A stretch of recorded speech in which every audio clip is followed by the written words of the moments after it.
President, it is a signal honor for me to address this august body and to extend to you, on behalf of the government and people of the Republic of Trinidad and Tobago, congratulations on your election as President of the 70th session of the United Nations General Assembly.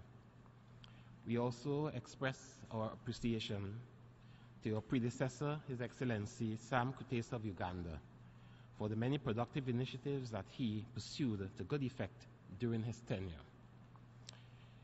You have assumed the mantle of leadership of this body at a critical juncture in the life of the organization. Now is an opportune moment to reaffirm its founders' guiding vision as enshrined in the Charter, and to rededicate ourselves to be faithful in our joint pursuit of the goals of peace, security, development, and human rights.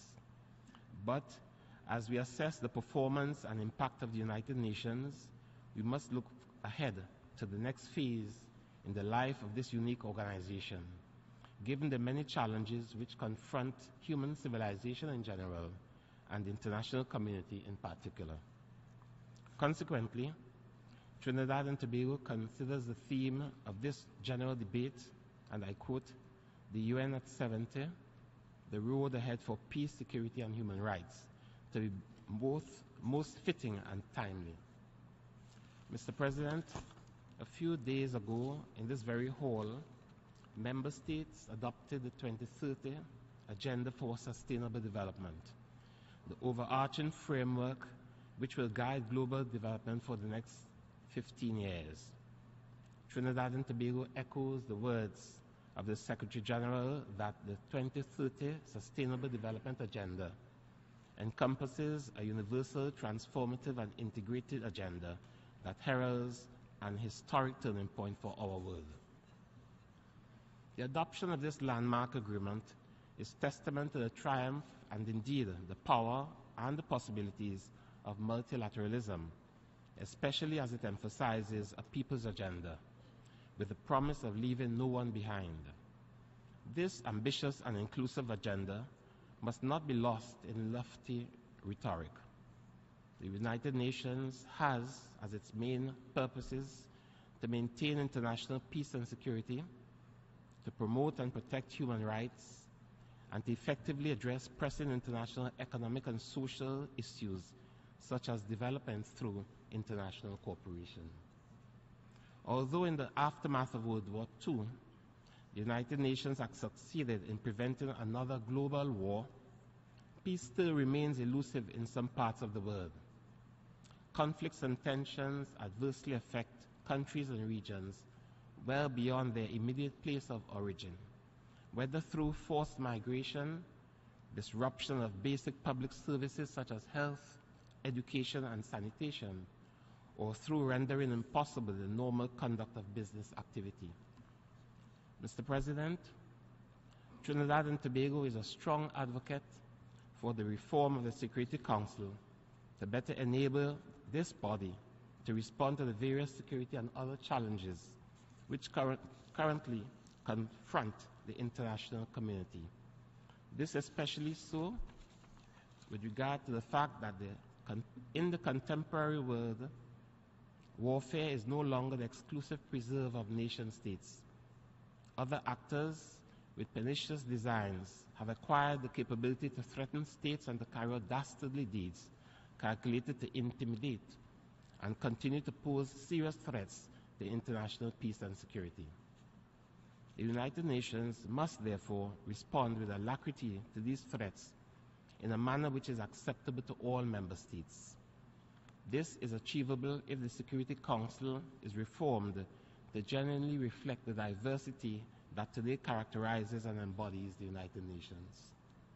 For small states such as Trinidad and Tobago, the maintenance of international peace and security is of paramount importance.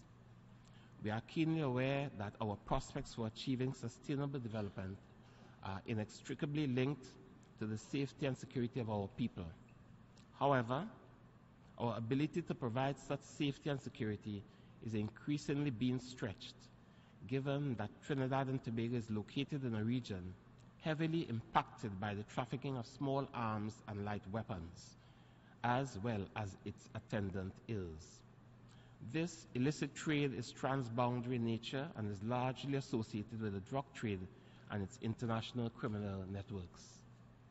Consequently, Trinidad and Tobago and CARICOM fully subscribe to the aims and objectives of the Arms Trade Treaty as a critical vehicle to address the scourge of the illicit arms trade. We do so because we understand all too well that the continued presence of this menace in our region can, if left unchecked, undermine our peace and security and limit our progress towards sustainable development. Trinidad and Tobago recognizes that as we celebrate the 70th anniversary of the creation of the United Nations, the international community still grapples with the goal of the total elimination of nuclear weapons. Trinidad and Tobago and the other members of the Caribbean community join with the countries of Latin America in celebrating our common commitment to denuclearization through the establishment of our region as the first nuclear-free zone in the world. The disastrous humanitarian consequences of the use of the nuclear option today for a large number of people from diverse regions of the world could result in widespread suffering, dislocation of populations, increased migration, thus undermining the peace, security, and development of many countries and regions. This reality should chasten all peoples, and especially the leaders of countries possessing such weapons.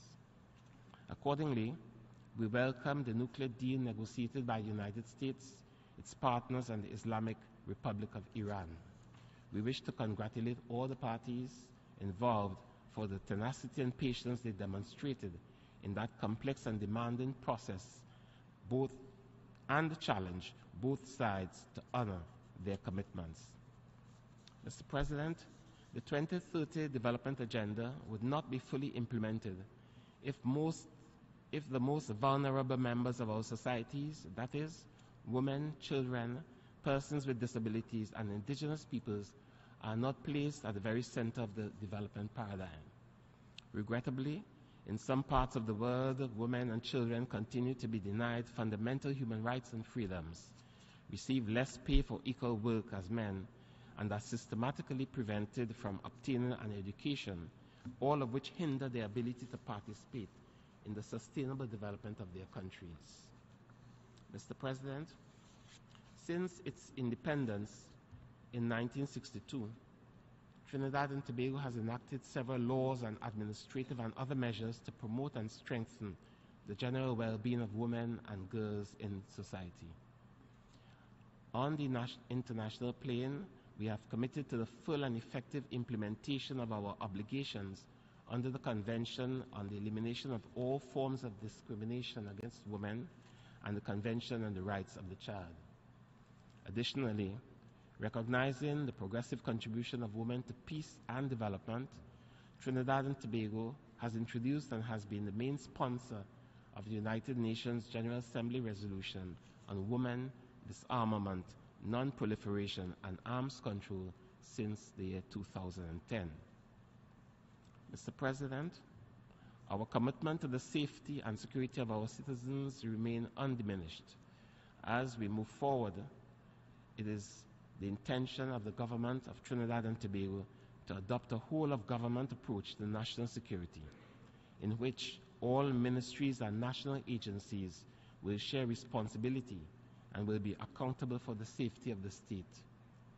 To promote an integrated and resilient whole-of-government approach to national security and to contribute to the attainment of sustainable development in line with the government's strategic vision for developed country status by 2030, the government of Trinidad and Tobago will actively pursue mechanisms to strengthen national capacities, to reduce risk, and to build community resilience to threats to national security.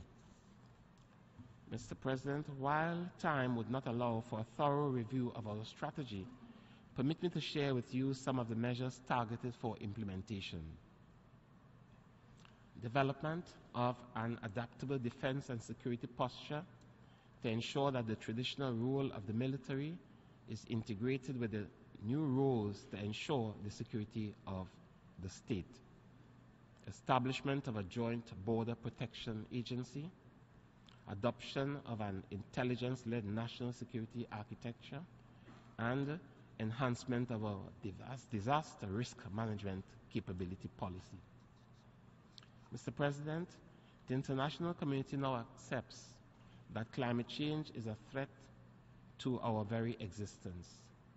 We need to be mindful, however, that this threat to humanity recognizes no boundaries, cannot be contained through high-level diplomatic talks and mediation, and will weigh heavily upon developing countries, particularly small island developing states and least developed countries, crippling their ability to react to external shocks to their social, economic, and natural systems.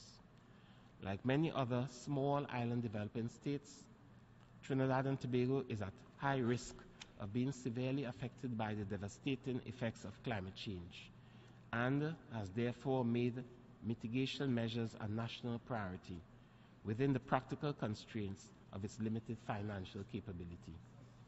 We recently witnessed the destructive effects of Tropical Storm Erica on our fellow Caribbean member state, the Commonwealth of Dominica, which has set back that country's development by many years. It is undeniable, therefore, that climate change and development are closely interlinked.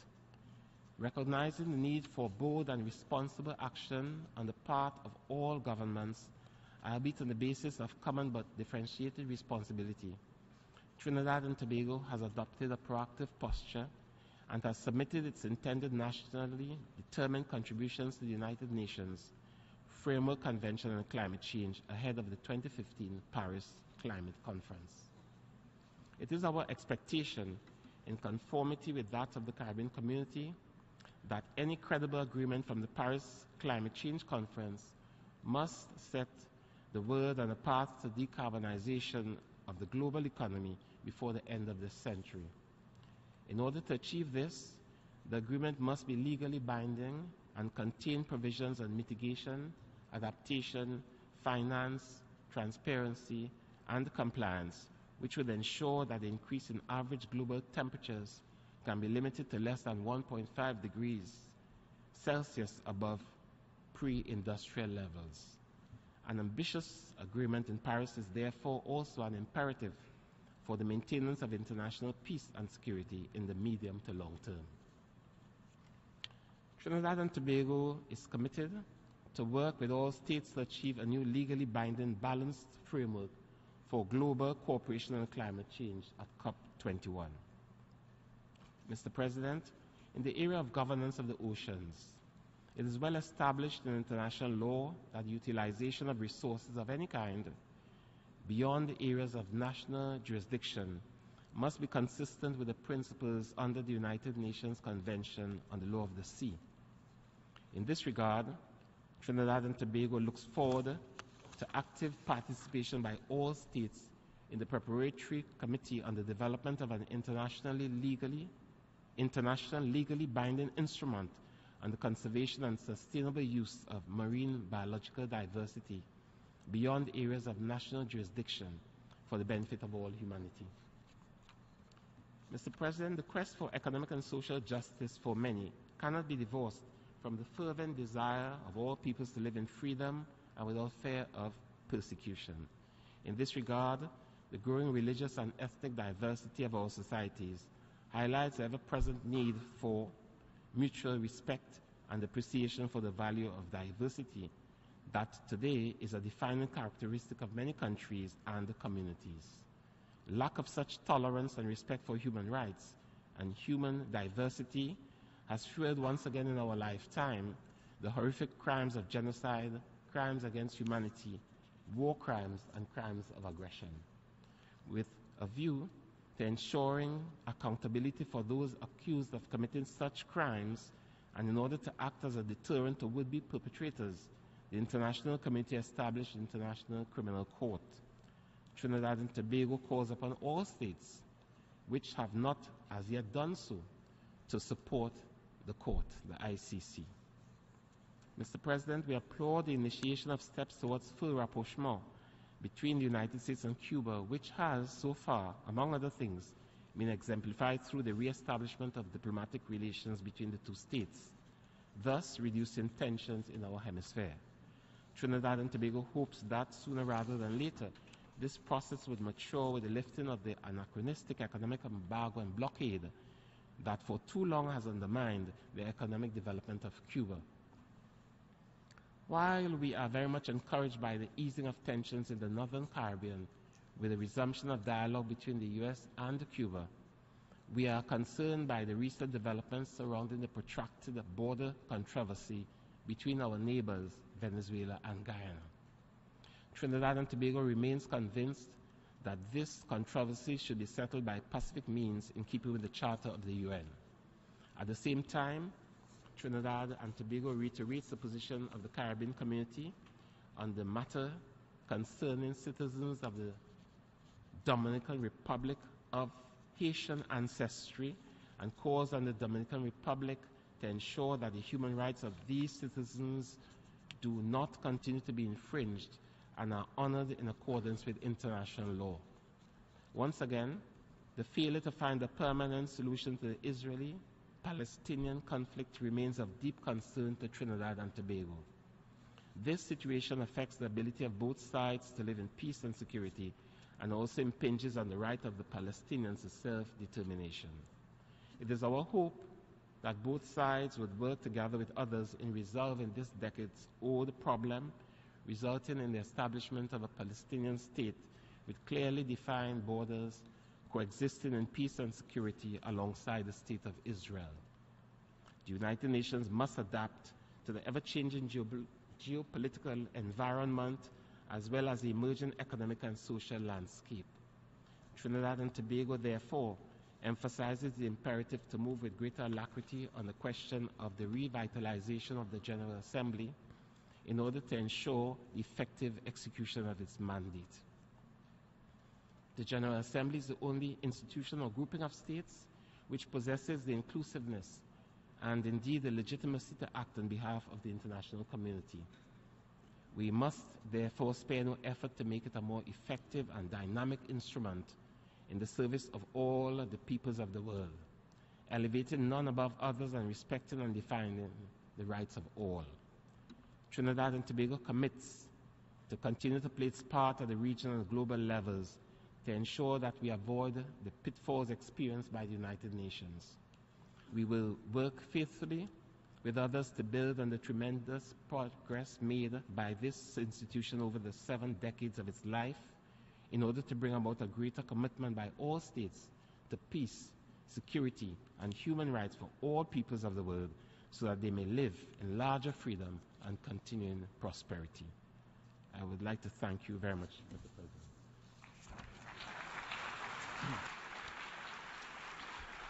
Thank you, Excellency. En nombre de la Asamblea General.